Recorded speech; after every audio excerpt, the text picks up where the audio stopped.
I heard a story recently of a young girl.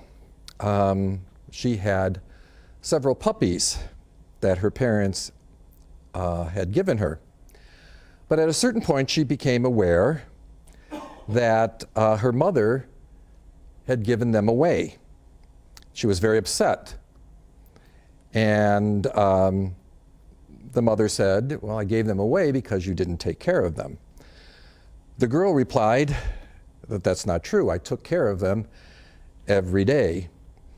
And the mother said, "Well, I gave them away 2 weeks ago, and now you notice."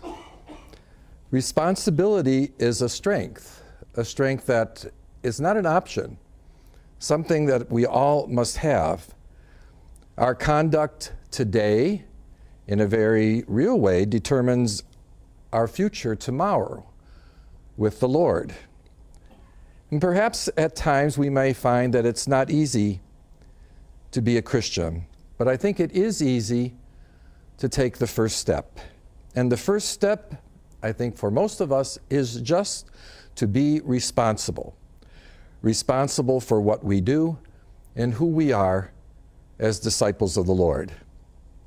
The parable in today's gospel was spoken, I think, not merely to the people of Jesus' time. It was spoken also and addressed to us. And I don't think there is ever a time when it is safe to shrug off the responsibilities that we have, especially the responsibilities that we have for being a disciple of Jesus Christ. But it is not possible to take a vacation from the Christian life. It was impossible for the bridesmaids to buy oil late at night. And likewise, I think there are some things we know we cannot leave for others to do. We have to take responsibility, do them ourselves. And to paraphrase William Barclay, we cannot get character and virtue from an ATM machine or a credit card. We must develop character and virtue ourselves. We cannot live on someone else's union with God. We must work on it on our own. We must be ready for Christ whenever he comes knocking. But even while we wait, I think we must be living virtuous lives for him in the here and now.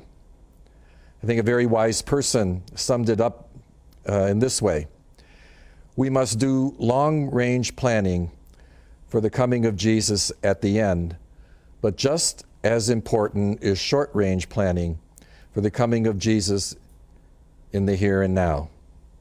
Salvation, we are told, we are assured, is free, but it is not cheap. So we need to make sure that what we are living for is worth dying for. Famous theologian Bernard Lonergan once said that we need to be responsive to what he called 4 Beatitudes. And he said they were: be attentive, be intelligent, be reasonable, be responsible.